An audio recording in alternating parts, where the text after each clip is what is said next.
Salve sama saudara dan saudari terkasih, salam damai sejahtera dan penuh sukacita untuk kita semua. Semoga kita semua tetap sehat dan selalu bersukacita. Kita berjumpa lagi dalam Renungan Lentera Jiwa bersama saya, Romo Stefanus Turibius Rahmat PR, Lentera Jiwa. Cahaya yang menerangi mata jiwa, mata batin dan mata iman kita. Cahaya yang menerangi perjalanan hidup kita, supaya hidup kita penuh dengan cahaya kebaikan dan kebenaran.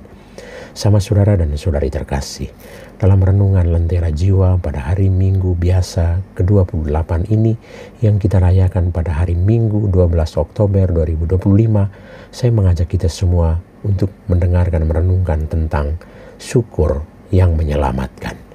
Sama saudara para sahabat segenap keluarga terkasih, kisah Injil Lukas bab 17 ayat 11 sampai 19 tentang 10 orang kusta yang disembuhkan Yesus mengajak kita untuk pertama, kita perlu belajar dari orang kusta yang tahu berterima kasih. Kisah ini menyoroti perbedaan besar antara kesembuhan fisik dan kesembuhan spiritual. 10 orang kusta memohon kesembuhan dan mereka semua mendapatkannya. Namun hanya satu dari mereka, yakni seorang Samaria yang kembali untuk menunjukkan rasa syukurnya kepada Yesus. Sedangkan 9 orang lainnya yang berasal dari bangsa Israel yang seharusnya lebih akrab dengan ajaran-ajaran Allah melanjutkan perjalanan mereka tanpa menoleh ke belakang. Dalam kehidupan sehari-hari, kita seringkali bersikap seperti ke-9 orang kusta ini. Kita datang kepada Tuhan dengan berbagai permohonan untuk kesembuhan, pekerjaan, kesuksesan, dan lain-lain. Dan ketika permohonan itu dikabulkan, kita sering lupa untuk kembali dan mengucap syukur. Kita menerima berkatnya, tetapi lupa akan sang pemberi berkat. Kedua, keselamatan yang melampaui kesembuhan. Orang Samaria itu tidak hanya sembuh dari penyakit kustanya, tapi juga menerima anugerah yang lebih besar, yakni keselamatan. Ketika Yesus berkata, "Imanmu telah menyelamatkan engkau," Ia menunjukkan bahwa ucapan syukur yang tulus adalah wujud iman yang membawa pada keselamatan kekal. Kesembuhan fisik bersifat sementara, sedangkan keselamatan adalah karunia abadi.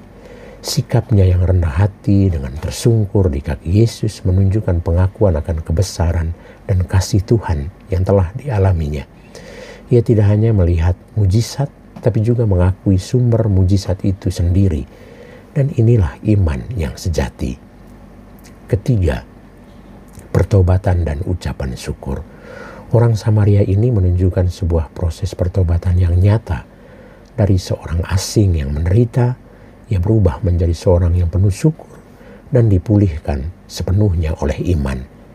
Ia menunjukkan bahwa kasih Allah tersedia bagi siapapun yang memiliki hati yang penuh syukur tanpa memandang latar belakangnya.